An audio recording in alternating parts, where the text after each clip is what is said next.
여러분, 여기 지도를 보시면 홋카이도는 정말 넓죠? 지금 제가 갈 곳은 바로 여기 동쪽 끝에 있는 아바시리라는 지역이에요.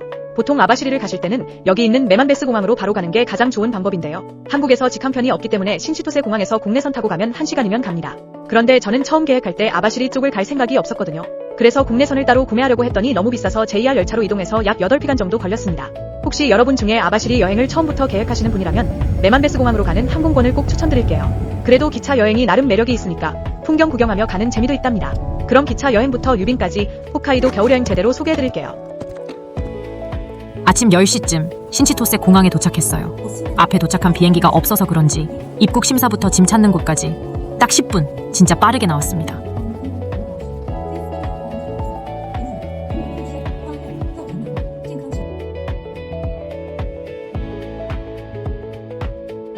짐 찾고 밖으로 나와 JR 패스 교환 장소까지 가는데 거리가 좀 있긴 했어요. 그런데 가는 길에 볼 것도 많고 특히 국내선 쪽으로 가보면 와, 후스카이도 맛집은 여기에 다 모여있는 느낌? 주변에 먹을 것도 많고 기념품 가게도 꽤 많아서 짐만 없었으면 천천히 구경하면서 이동했을 것 같아요. 하지만 오늘 안에 아바시리까지 가야 했기 때문에 바로 JR 패스를 기차 승차권으로 교환하고 기차 타러 서둘러 이동했습니다.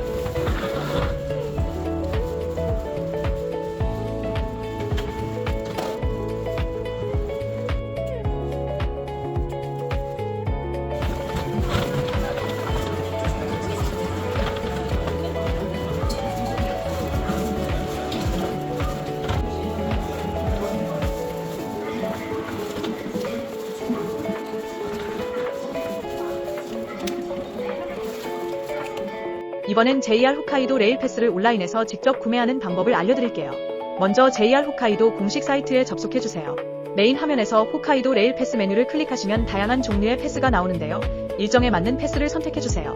구매하실 때 회원가입 먼저 하고 결제하면 이메일로 예약번호가 적힌 안내메일이 오면 저장해놨다가 홋카이도 도착 후 지정된 JR역에서 예약번호 알려주고 실제 티켓으로 교환하면 됩니다. 혹시 현지에서 따로 열차표를 사도 되냐고요? 물론 가능합니다. 하지만 홋카이도는 기차 요금이 꽤 비싼 편이라 특히 장거리 이동을 여러 번 할 계획이라면 이렇게 미리 JR 패스를 구매하는 게 훨씬 저렴하고 편리해요. 여행 경비도 절약하고 매번 표를 사야 하는 번거로움도 없으니까 꼭 미리 준비하세요.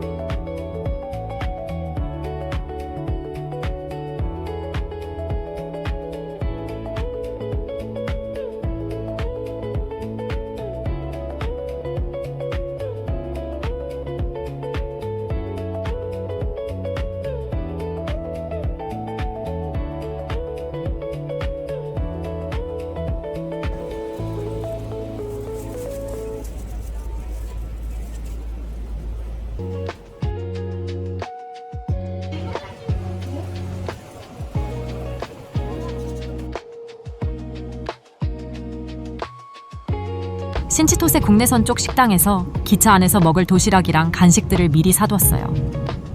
아바시리까지는 거의 7시간이 걸리는 긴 여정이라 기차 안에서 천천히 먹고 가져온 책도 읽고 중간중간 잠도 자면서 시간을 보냈습니다. 가는 길 내내 창밖 풍경이 정말 예뻤는데요. 한쪽엔 바다가 펼쳐지고 또 다른 쪽엔 눈 덮인 숲속에 사슴들이 여기저기 보이더라고요. 선로 옆을 조심스럽게 지나가는 사슴들도 있었고 멀리 언덕 위에서 가만히 서 있는 모습도 인상적이었어요. 그렇게 자연 속을 달리는 기차는 그 자체로 하나의 여행이었어요.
제가 아바시리에 간 시기가 3월 첫째 주였는데요. 역시 일본의 북쪽 끝이라 그런지 진짜 너무 추웠어요. 길가에 쌓인 눈은 제 키보다 훨씬 높았고 신호등도 횡단보도도 눈에 덮여 있어서 어디가 도로고 어디가 인도인지 헷갈릴 정도였어요. 그 길을 캐리어 끌면서 이동하는데 진심 너무 힘들었고요. 심지어 한 손엔 핸드폰 들고 촬영까지 하면서 가니까 그게 더 고생이었어요. 손은 얼고 길은 미끄럽고 이날은 진짜 도착하자마자 체력이 반쯤 날아갔던 것 같아요.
이번에 묵었던 숙소는 도미인 아바시리였어요.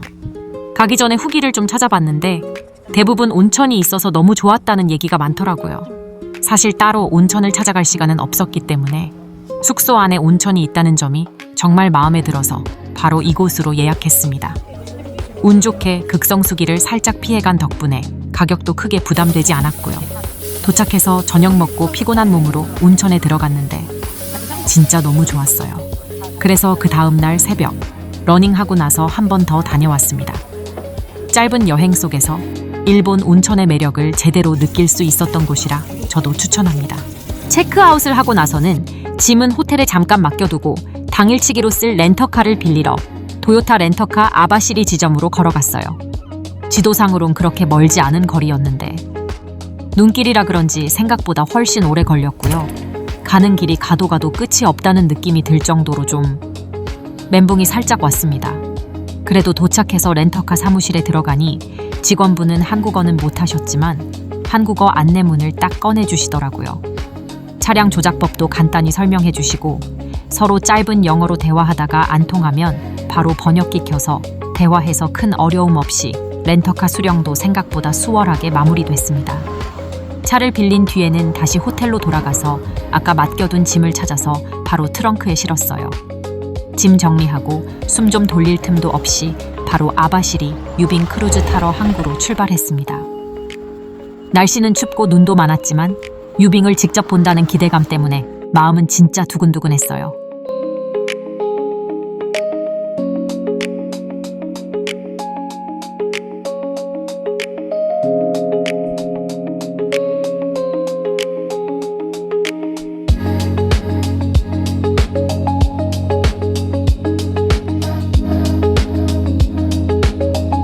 사실 아바시리까지 가기 전부터 걱정했던 게 하나 있었어요. 바로 유빙 크루즈가 날씨 때문에 종종 취소된다는 이야기. 저도 이거 하나 보려고 여기까지 온 건데 혹시라도 못하게 되면 어쩌지 걱정이 많았거든요. 근데 정말 다행히도 그날 날씨가 너무 맑았고 유빙도 꽤 많이 떠 있어서 완벽한 조건이었어요. 크루즈 안에는 매점도 있었고 유빙 맥주라는 지역 한정 맥주도 판매하고 있었는데요. 이 맥주는 실제 유빙을 녹여서 만든 물로 양조한 맥주라고 해요. 라벨도 너무 귀엽고 이런 곳에서만 마실 수 있다는 게 더 특별하게 느껴졌어요. 승객 중에는 중국 단체 관광객들도 꽤 있었는데 다들 들뜬 표정으로 유빙 구경에 푹 빠져 있더라고요. 저는 배 뒤편, 갑판 쪽에 계속 서 있었는데 차가운 바닷바람에도 전혀 춥다는 생각이 안 들었어요. 눈앞에 펼쳐진 유빙 풍경이 너무 아름다워서 그 순간만큼은 시간 가는 줄도 몰랐거든요. 배를 탔던 시간은 왕복으로 약 90분 정도였던 걸로 기억해요. 짧지 않은 시간이었지만 정말 순식간에 지나가 버린 느낌이었어요. 제가 보고 있는 이 유빙은 정확히 말하면 오호츠크해 유빙이라고 불려요. 매년 겨울이 되면 러시아 아무르강에서 흘러나온 담수가 오호츠크해의 차가운 바닷물과 만나 2월에서 3월 사이 이 지역 해안까지 유빙이 밀려오게 됩니다. 그래서 바로 이 시기, 그리고 바로 이 후스카이도 동북쪽 아바시리 같은 극히 일부 지역에서만 유빙을 직접 눈으로 볼 수 있는 거죠. 그리고 한 가지 더 흥미로운 건 이 유빙의 색이에요.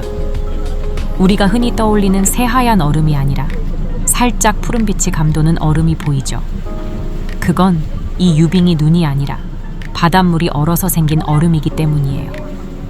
바닷물이 얼면서 안에 있던 공기방울이 빠져나가고 그 과정에서 얼음의 밀도가 아주 높아지는데 그 결과 햇빛이 얼음을 통과할 때 빨간색이나 노란색 파장은 흡수되고 파란빛만 반사돼서 우리 눈에는 푸르게 보이게 되는 거예요.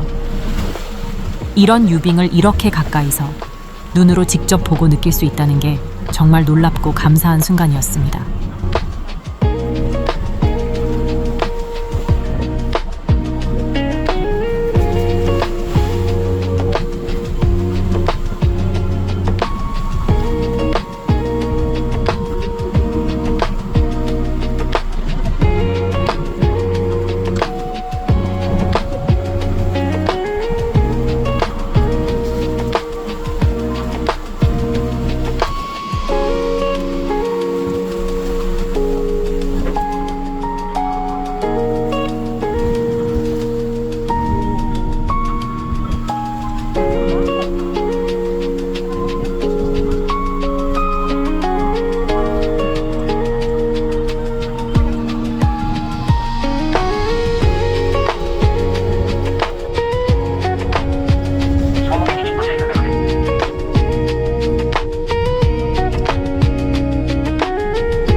유빙을 보고 배가 선착장으로 다시 돌아오는 길.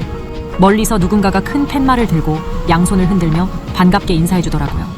예전에 다른 유튜브 영상에서 본 기억이 있었는데 진짜 실제로 저렇게 맞아주는 걸 보니까 괜히 마음이 따뜻해졌어요. 매번 배가 들어올 때마다 항상 저렇게 손 흔들며 인사해주시는 것 같더라고요. 짧은 순간이었지만 여운이 오래 남는 장면이었습니다. 크루즈를 마치고 난 뒤 바로 다음 일정인 유빙 체험장으로 향했습니다. 가는 길은 생각보다 정말 간단했어요. 내비에 찍은 그대로 쭉 직진만 하면 되는 코스였고 3월이라 그런지 도로 위 눈도 대부분 치워져 있어서 운전하기 전혀 어렵지 않았습니다. 체험 장소에 도착하면 먼저 작은 사무실로 들어가는데요. 직원분들이 방한복과 장비들을 하나하나 챙겨주시고 입는 것도 도와주세요. 이 옷이 올인원 방수 방한 슈트인데 진짜 신기하더라고요. 얼음물에 들어가도 몸이 하나도 안 춥고 전혀 젖지도 않더라고요. 옷을 다 갈아입고 나면 짐은 사무실에 맡겨두고 각자 자기 신발만 챙겨서 체험 장소로 이동하게 됩니다. 이동은 봉고버스를 타고 10분 정도 바닷가로 이동했어요. 제가 갔을 때 혼자 온 사람은 저 하나였고 한국인도 저만 있었습니다. 한 팀은 타이베이에서 온 단체 관광객, 또 한 팀은 이탈리아에서 온 커플, 그리고 일본에서 온 커플까지. 이렇게 총 3그룹이었어요. 각 그룹별로 줄을 서서 직원분을 따라 바다 쪽으로 이동하게 됩니다. 실제 체험은 약 30분 정도 진행되는데 유빙 위를 직접 걸어 다니기도 하고 직원 안내에 따라 바닷물에 풍덩 빠지기도 하고 사진도 많이 찍으면서 자유롭게 놀 수 있어요. 제가 체험했던 날엔 마침 눈까지 내렸는데 그 풍경이 진짜 예술이었어요. 정말 말로 설명이 안 될 정도로 아름다웠습니다. 사진은 핸드폰만 맡기면 직원분들이 체험 중간중간 알아서 찍어주시고 안전수칙이나 행동 안내도 정말 친절하게 설명해 주셔서 혼자 참여해도 전혀 불편하거나 어색하지 않았어요. 제가 체험했던 유빙 워크 관련 정보는 영상 하단 설명란에 링크로 남겨둘게요. 혹시 아바시리 여행을 계획 중이시라면 꼭 한번 참고해 보셔도 좋을 것 같아요. 그리고 한 가지 더. 유빙 체험 사무실 바로 옆에 작은 식당이 하나 있었는데요. 이곳은 직원분들이 직접 잡은 생선으로 요리를 해주는 곳이더라고요. 처음엔 기대 안 하고 들어갔는데 와, 가격도 비싸지 않고 제가 이번 일본 여행에서 먹었던 음식 중 진짜 제일 맛있었어요. 그 지역에서 갓 잡은 재료로 만든 소박하지만 깊은 맛이 아직도 잊혀지지 않아요. 아바시리를 떠나기 전 마지막으로 들렀던 곳은 유빙 박물관이었어요. 아바시리역에서 약 5km 정도 떨어져 있고 텐토산 정상에 위치해 있어 전망도 좋았답니다. 지하에 영하 15도 체험실에 실제 유빙을 가져다 놔서 보고 만질 수 있습니다. 그리고 5개의 대형 스크린이 있는 극장에서는 유빙과 그 아래 바다를 360도로 감상할 수 있고 유빙의 천사라고 불리는 클리오네 등등 바닷속 생물들도 가까이에서 관찰할 수 있습니다. 박물관 카페에는 오호츠크 소금을 뿌린 소프트 아이스크림도 맛있으니까 방문하신다면 꼭 먹어보세요. 한국어 안내도 잘 되어 있어서 편하게 관람할 수 있습니다.